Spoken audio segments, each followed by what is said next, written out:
बिस्मिल्लाहिर्रहमानिर्रहीम। सबसे पहले तो जो हमारे उस्ताद हज़रत मुफ्ती अब्दुर्रहीम साहब ने पैगाम दिया है मैं उसी को रिपीट करूँगा। देखें, इंडिया और पाकिस्तान की आवाम का मसला नहीं है। इंडिया में हिंदू हैं, सिख हैं, ईसाई हैं, मुस्लिम्स हैं। पाकिस्तान में भी हिंदू भी हैं, सिख भी हैं, मेजॉरिटी मुसलमानों की है, ईसाई भी हैं। ये सब एक जान है। हम जब दूसरे मुल्कों में जाते हैं तो मैंने देखा है कि एक ही प्लेट में बैठ के खा रहे होते हैं, पाकिस्तानी भी और इंडियन भी। कोई फ़र्क नहीं है इंडियन पाकिस्तानियों में। कल्चर सेम है, ज़बान सेम है। वो उस उर्दू को वो हिंदी कह देते हैं और हम हिंदी को उर्दू कह देते हैं। तो कोई फ़र्क नहीं है। ना इंडिया से हमारी दुश्मनी है, ना इंडिया की पाकिस्तान से दुश्मनी है। ये एक गवर्नमेंट है मोदी जिसने दिमाग ख़राब किया हुआ है, जिसका अपनी खोपड़ी आउट हुई हुई है और सारी दुनिया को वो बदअमनी में डाल रहा है।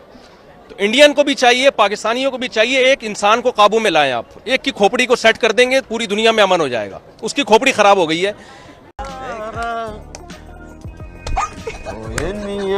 लोग मारे गए, हम उसकी भरपूर मजम्मत करते हैं। इस्लाम तो मैदान जंग में बूढ़ों और बच्चों को कत्ल करने की इजाजत नहीं देता, वो सयाहों को कत्ल करने की नहीं है। और उस वाक़े की हम भरपूर मजम्मत करते हैं। और जो जुल्म पहलगाम में लोगों पर हुआ, इंडियन पर हुआ, हम उसमें इंडिया के साथ हैं, इंडिया वालों के साथ हैं। तो एक आदमी की खोपड़ी खराब हुई,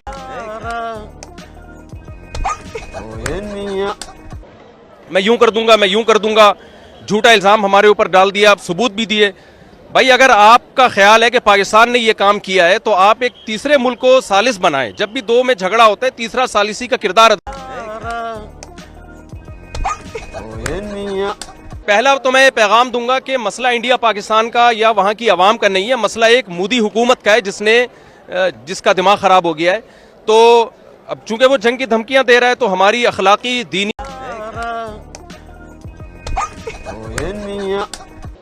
मैं कराची से सफ़र करके आया हूं और सिर्फ बड़ा मकसद हमारा यही था कि जो है हम जाएं वाघा बॉर्डर पे और वहां जाके हम दुनिया को ये पैगाम दें कि हम सब अल्हम्दुलिल्लाह इस मौके पे तमाम और हमारे नबी सल्लल्लाहु अलैहि वसल्लम की ये तालीमात हैं। सही हदीस है, ला ततमन्नौ लिक़ा अल-अदु फ़इज़ा लक़ीतुम फ़स्बिरु वअलमू अन्नल जन्नता तहता ज़िलालिस सुयूफ़। नबी सल्लल्लाहु अलैहि वसल्लम ने फरमाया, दुश्मन से लड़ाई की कभी तमन्ना मत करो,